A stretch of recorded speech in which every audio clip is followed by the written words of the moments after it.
Well, all right, buddy. We are rolling. How's it going, man? I'm doing good, man. Justin, why don't you tell everybody a little bit about yourself and what you do here at Penfield and a little bit about your story? All right. My name's Justin Bryson, and I am maintenance with Mr. Bobby Byers here. Basically, that's the first part of the job, but the main thing I do is witness to people and let them know my story. I came through the doors a little over a year ago, and this place changed my life, and so I just want to give back in any way that I can. And I stayed on as a servant leader for a few months, around 6 months, and then God saw so fit for me to stick around and made it possible for me to become a staff member here, and it has been a blessing, one blessing after another since I've came. Awesome.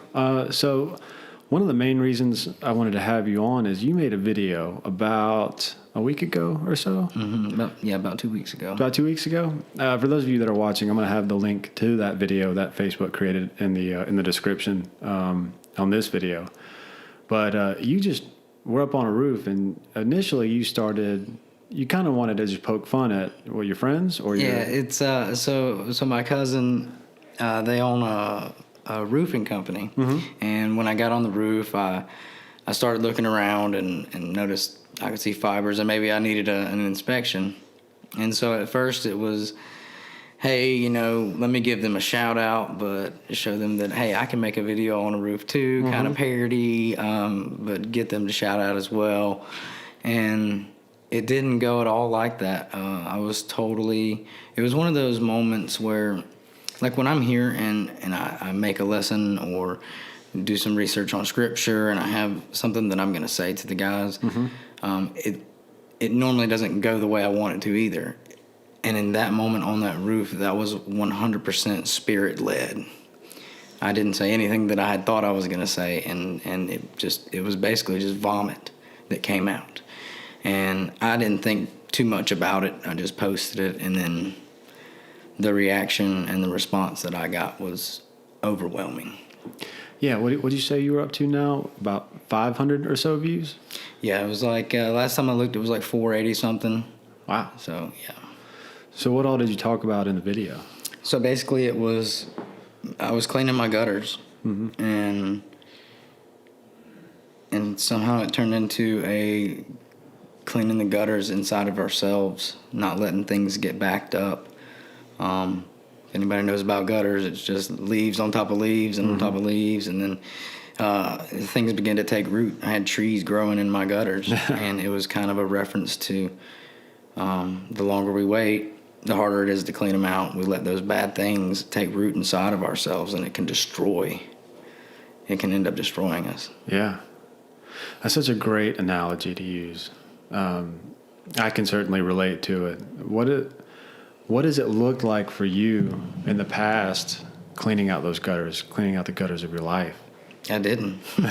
I didn't at all. That was my main problem, and I didn't realize that till I got here to a place like this, to be able to say, the reason that I have all these issues is because I'm not dealing with the little issues. I'm bottling everything up inside of me. I've always been one to not want to be in conflict, avoid conflict at all costs, even if it means so much as destroying who I am as a person, not standing up for the things that I know are right or that I believe in, and just basically letting people run over me. And I deal with a lot of death in the family and relationships, things that everybody goes through, but I just didn't deal with them. I just bottled them up and never told anybody how I really feel. And, as men, we walk around all day. Hey, man, how are you doing? I'm good. Yeah. Even if something's really eating at us, it's just, we're good. No, you don't think that really people want to really hear how you're really doing. But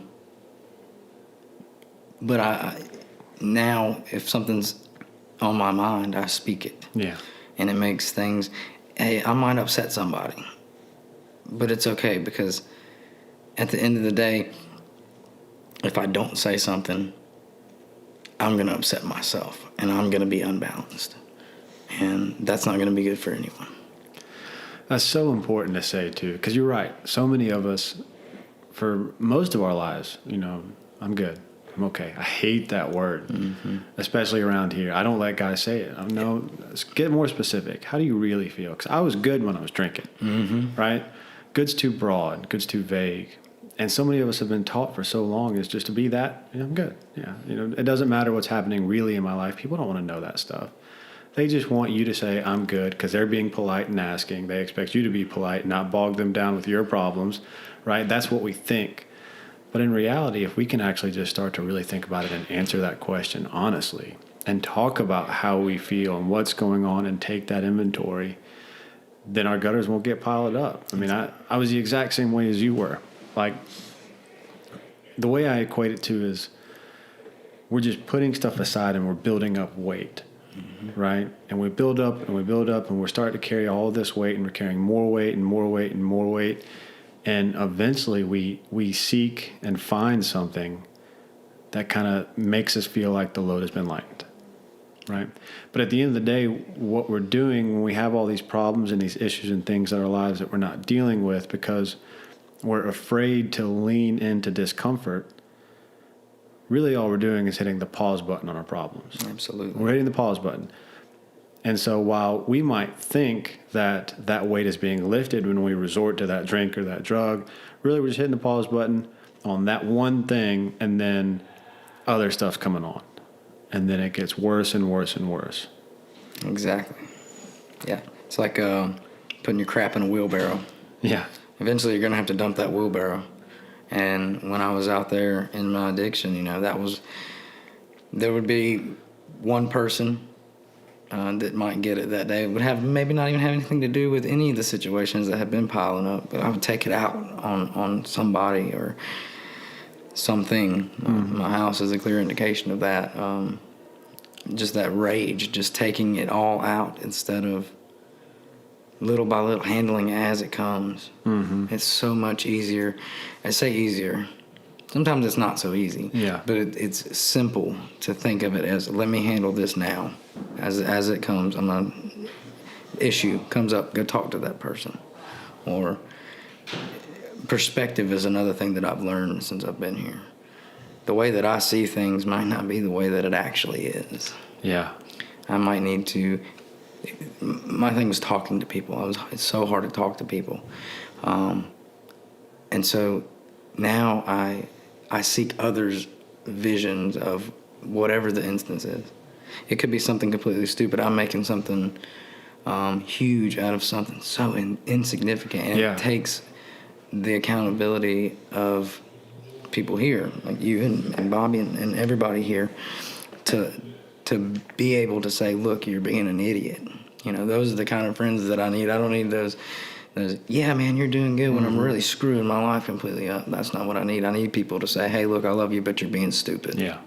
That's, and being able to be open about that and be that guy too, to say, hey, man, I don't think that's right. I think you're acting like an idiot. Yeah. That's huge for me. Like I said, being able to talk to people just one-on-one was hard for me. And now, through the power that God has given me and me knowing who I am in God, and I stand in front of a group of 20, 30, 40 guys and speak my heart now. Yeah. And that's huge. Like, that is not me. That's not who I was. I never thought that I would be able to sit in front of a group of people and actually speak my heart. And so that comes from being open. I have to be completely transparent for recovery to work for me. I have to be completely transparent. And I know that there's a lot of people out there that can't be so open about coming to a recovery place or having addictions. And I'm here to be a voice for that, to say, if you have to suffer in silence, man, I'm here to do it out loud for you, to show you that it's possible and this is how I've done it. That's all so good. And you make another good point, dealing with things as they come, as opposed to putting it off to the side. And it isn't always easy, but I think the key thing to remember is that it's necessary. Absolutely. because it doesn't go anywhere if we don't do anything with it. We might think it does, and we might put things off in the hopes that it will just go away and never come back. But the important stuff and the stuff that we really got to deal with is going to find a way to come back. Yep. So as opposed to getting hit with all these things or trying to carry this load of all of these things that we put off, if we can just bear down and get through it one thing at a time, not worry about all the things in the future, but what do I have to do right now? What is necessary? What is this one thing I need to address, process, work through, talk to somebody, whatever that may be, whatever it looks like, 'cause everybody's different. Get through the things that we need to get through and don't put stuff off. Right. Because we're going to seek that valve that just relieves the pressure. Mm-hmm. And yeah, for a lot of us, it did for a second. For a very little while. It did right up until it didn't. Yeah. And then we no longer had the luxury of choice. It was a compulsion. And then on top of all of that, we still had all this stuff. And then the drugs and alcohol we were using were making that pile even higher than it was. It got to the point where it didn't numb the pain. It didn't put pause on it. I'm obliterated, and I'm still sitting here thinking about these problems that used to go away when I would do this. Yeah. So now what am I going to do? And it just exacerbates the entire thing. Mm-hmm. Now, the other part of that is knowing which problem. There's a lot of conflicts in life, and some of those conflicts don't even deserve your attention. You know, I've learned to. There are things that would used to happen, and I would be, oh my God, all my focus would go to that one insignificant thing, and now I look at it and I'm like, you know what? That doesn't even deserve any of my thought or energy. You know. Just because one person is having a bad day, and they want to try to take it out, I understand. I was on that side trying to take it out on someone else. Yeah. And now I just realize, hey, I'm not gonna react. I'm not gonna respond. I'm gonna let everything cool down, and then maybe talk about it with them later. But most of the time, it doesn't even deserve my attention. It doesn't really involve me, and just trying to pick my battles. You know. When you do pick your battles, if it is, let's just say somebody close to you's having a bad day, right? And they maybe they do kind of lash out at you a little bit. How do you go about addressing it with that person? First of all, I let them get it all out. Whatever's going on, just let them get it out. And then a lot of times ask if we can pray to bring God into that situation, you know. It's harder when people aren't believers. They kind of look at you like you're nuts. But around here, the people that I'm around all the time, it's a given that, okay, well, maybe that'll help. So bring God into it. And if it's something that I did to that person or something that I've done that has affected the situation, I immediately own that myself. Okay, I own my part. If there's conflict, I'm the first one to own my part now, which before I would always place the blame on someone else. Yeah, exactly. I'm not perfect, and I never will be. So own my part of it. If it's something that I had nothing to do with, just try to help them find a level ground to try to see their part in the situation. Just change the perspective. Let's look at it from all angles. Okay, we see your side. Let's see it from their side or my side, and then possibly bring someone else into it. Someone that has no input, you know, nothing to do with the situation. This is what's going on. How do you see it? It's all about perspective. But the key now is owning my part. For the longest time, even if I had everything to do with it, I caused every bit of the conflict. No, that wasn't me. But now I look back at past instances and I admit, you know, that's a part of it, you know, reaching out and making amends, owning my part in it. And I've done that. And that's hard, but it's necessary. Yeah. Just the path to getting better isn't always an easy one, right? And like I mentioned earlier, sometimes it's okay to lean into discomfort. The resilience that you can gain from doing it, the awareness, the strength, right? The perseverance, just from understanding that sometimes things are going to be tough. And that's just the unfortunate part of the deal. But when we get through those tough times, whether they be small or big, whether it be a bad day or a tragic life event, when we get through those things and we face them head on, we have the opportunity to come out on the other side better than we were before they happened. Mm-hmm. So often, though, we've just chosen complete avoidance. Yeah. Because it's easy. Mm-hmm. I just don't want to think about it. And that's such a big part of recovery, or at least in mine, has been just, you know what, let's just tackle this now. Let's just go ahead and do it. It's probably going to suck for a little bit, mm-hmm. but less than if I were to put this off. Right. What kind of space in my mind is this going to occupy if I don't deal with it now? And for how long will it occupy? What are the people around me going to experience as a result of me not dealing with this? Because they will. We don't think they will, right? Especially in addiction, we kind of think it's all me. I'm only hurting myself. I'm only doing this. I'm only affecting me. But we're not. We're affecting our entire sphere around us. So even with things, as a person in recovery, when things come about, what are other people going to experience because I'm going through this, right? And can I make them aware of what's going on? Can I actually talk instead of just saying, yeah, I'm good? Yeah. Right? Because if everybody's under the impression that you're always good when you're not, how do people really know what's going on with you, right? If we can actually just talk and say, this is what I got going on, then we can have help. And like you mentioned, 2 heads are always better than one. Some perspective, an objective, taking a look at an objective point of view, taking a look at the situation and saying, you know what, maybe Justin, I don't think you're looking at this the right way. Or, yeah, I see what you're doing, but maybe if you looked at it this way. Yep, you know, that's it.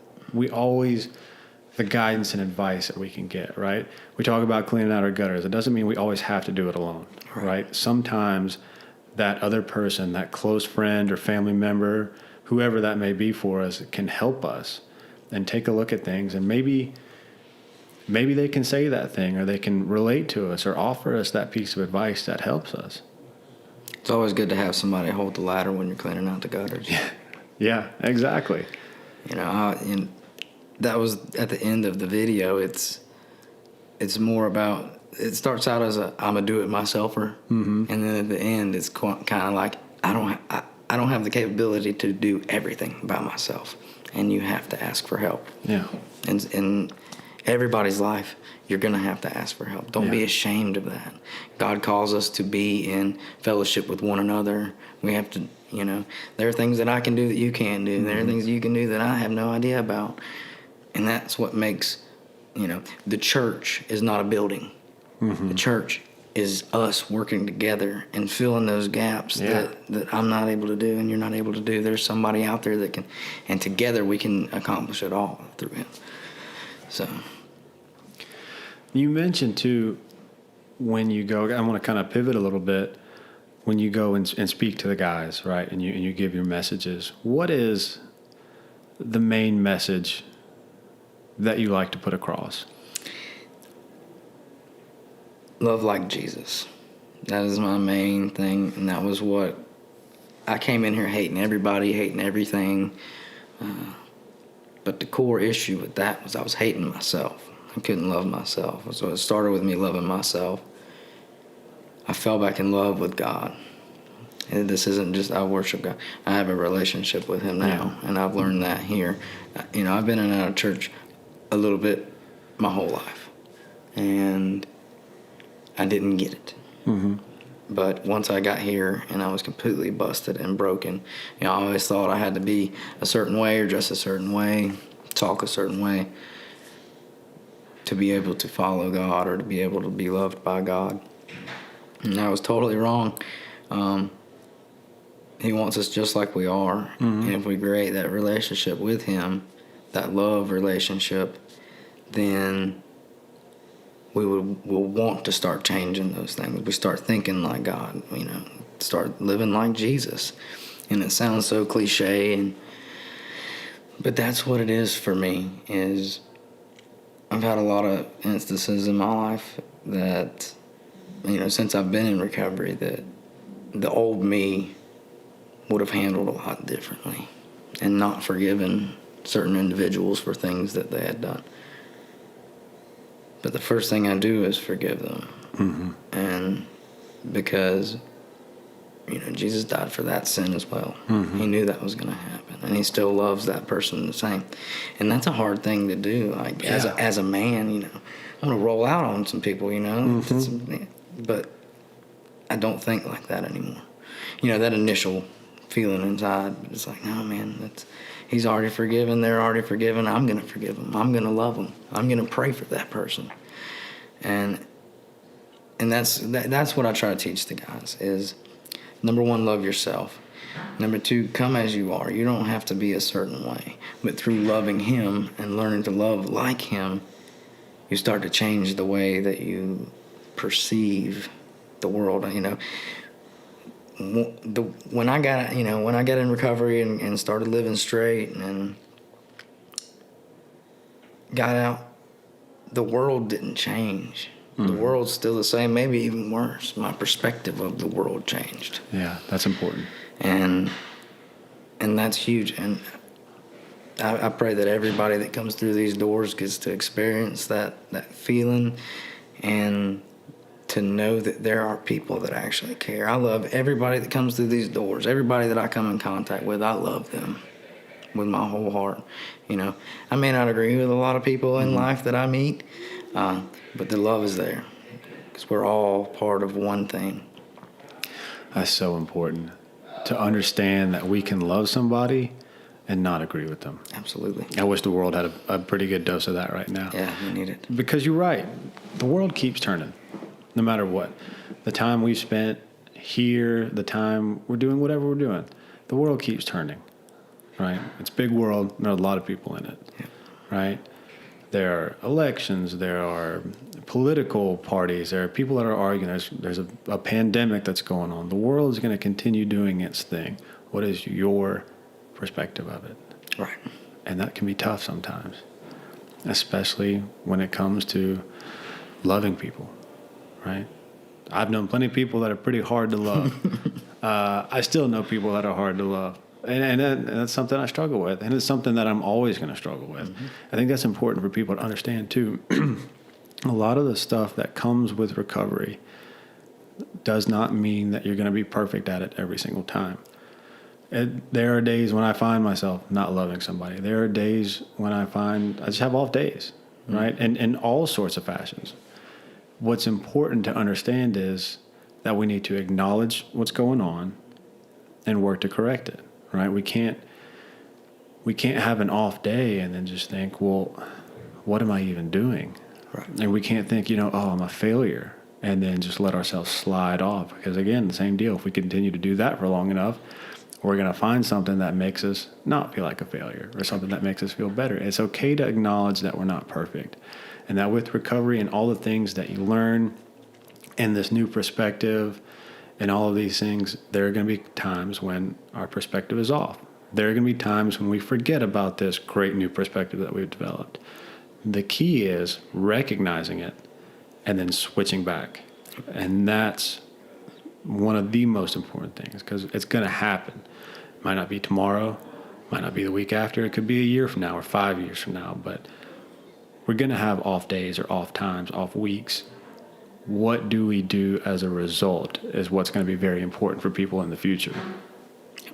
And the further you get into this and the closer you get with God, the faster you're going to realize those situations. Mm-hmm. You're not going to stray as far, and you're going to be able to recognize it and bring it back and say, okay, now what do I do from here? Yeah. And the more we work on that relationship with God, and I'm just like you, I view it as a relationship, right? It is a loving relationship. And the more we work on that relationship, the more we work on strengthening it and getting closer to God every single day, the more active we are in it, the easier it will be to resort back to that and to remember that when we do have our off days, mm-hmm. or things in our life aren't going like we need them to be going, or, we kind of start to stray off that road a little bit. It'll be easier for us to turn right back on it and continue going down the path we're supposed to go on. Because we all have a path. It's up to us on how we travel down it and what turns we do or don't take. And the more we surround ourselves with loving like Jesus and working and trying to do that every single day, the easier it'll be for us to correct our path if things start to go on. We'll remember things. We'll have that to lean back against. If for some reason we just kind of have a brain malfunction and, just things kind of go off a little bit. We'll have that. We're used to it, and we have that relationship that we can always have with us and fall back on. Well, I'll speak for me. I know that going down the road that I went, when I look back, when I have a bad situation now, when something, God forbid, catastrophic happens, lose someone, something like that. When that happens now, I've been blessed to have been on the dark side of this thing. And now I look back and I see that he was there the whole time. So I'm at an advantage so that when things come up, I can be like, yeah, this sucks really bad. But something good is going to come from it because all the other stuff, he's used it for something in my life and something for someone else. A lot of the things that I went through and made it through, and I'm able to stand here today and say it's capable. There's a lot of people that come through these doors that can relate to that. Yeah. And that's what we all share. A lot of people that come through these doors, when I was out in the world, I wouldn't have even thought twice about talking to or having any type of conversation with them. But now we all have something in common. Yeah. It might not be the same substance, but the same problem. We had a heart problem. Yeah. I came in here thinking I had a problem with my head, wanting to go to the psychiatrist and all that. And I got here and I realized that I had a heart problem, not a mind problem. Yeah. But yeah, just being on that dark side and being where I'm at now and being so blessed, I know that when bad things come up that I'm still in his hands. He's still right there. He's not going to leave me. He's not going to forsake me. He's going to use everything for the good of his kingdom. And he's using me for that now. All the stuff that I did, and he still loved me enough to use me. That's a blessing all in itself. Yeah. And you make a good point to, seeing a darker side of things. And I think we as people in recovery or people, in early recovery or in active addiction, we've seen things that a lot of people haven't seen. Mm-hmm. We've experienced things a lot of people haven't experienced. So we have a very unique perspective of where things can go and where things have been.